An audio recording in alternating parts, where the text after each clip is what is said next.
Pour son dernier meeting de campagne, Mahamad Idriss Déby n'avait pas lésiné sur les moyens. Drapeaux, banderoles, des soldats déployés partout et même des chameaux. Sur scène, le chef d'État de transition, candidat à la présidentielle, savoure par avance une victoire qu'il dit acquise. Je peux affirmer avec force et conviction que notre victoire au soir du 6 mai prochain est assurée, Inch'Allah. Inch'Allah, elle ne laisse planer aucun doute. Et pourtant, il y a 3 ans à peine, rien ne le destinait à accéder aussi vite au sommet du pouvoir. 20 avril 2021, Idriss Déby Itno vient de décéder tué au front face aux rebelles dans le nord du pays.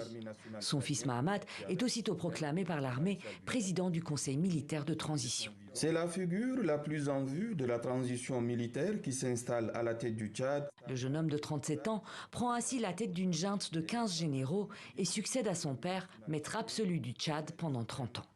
Le fils est général comme son père. Inscrit au lycée militaire d'Aix-en-Provence en France, puis formé au groupement des écoles militaires interarmées du Tchad, il intègre dès son retour au pays la garde présidentielle où il va gravir tous les échelons. À ce titre, il apparaît régulièrement aux côtés de son père pour coordonner sa sécurité. Une carrière militaire marquée par des expériences sur le front, notamment en 2013. Il est alors commandant en second des forces armées tchadiennes dans le nord du Mali, avant d'accéder au grade de général 5 ans plus tard. Au décès de son père, sa succession n'est remise en question par aucun chef d'État étranger. Même si au Tchad, elle est dénoncée par l'opposition qui condamne avec fermeté les coups d'État institutionnels opérés par les généraux après la mort du président de la République, Idriss Déby Itno, rejette toute dévolution monarchique du pouvoir au Tchad. Le mandat de Mahamad Idriss Déby à la tête du Conseil de transition doit durer 18 mois. Mais en 2022, il le prolonge de 2 ans, ce qui provoque des manifestations meurtrières dans plusieurs villes du pays.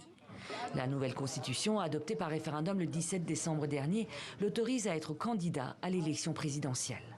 Après 3 ans à la tête du pays, le jeune général président cherche désormais à légitimer son pouvoir dans les urnes et se lance dans la course. Moi, Mahamad Idriss Déby Itno, je suis candidat à l'élection présidentielle de 2024 sous la bannière de la coalition pour un Tchad uni.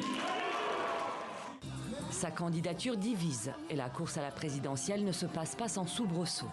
En février cette année, son cousin et farouche opposant, Yahya Dillo Djerou, est tué par les militaires lors de l'assaut du siège de son parti, le PSF. Une mort qualifiée d'assassinat par ses partisans. Dans l'opposition, certains appellent au boycott du scrutin présidentiel. D'autres se portent candidats, comme Succès Masra, chef des transformateurs, parti en exil après les manifestations de 2022. En novembre dernier, Mahamad Idriss Déby lui a tendu la main et même allé jusqu'à le nommer Premier ministre du gouvernement de transition. La campagne électorale oppose donc les 2 hommes. Jeudi soir, avant l'annonce des résultats officiels, Succès Masra revendique la victoire au premier tour. Un peu plus tard, c'est Mahamad Idriss Déby Itno qui est donné vainqueur par la commission électorale.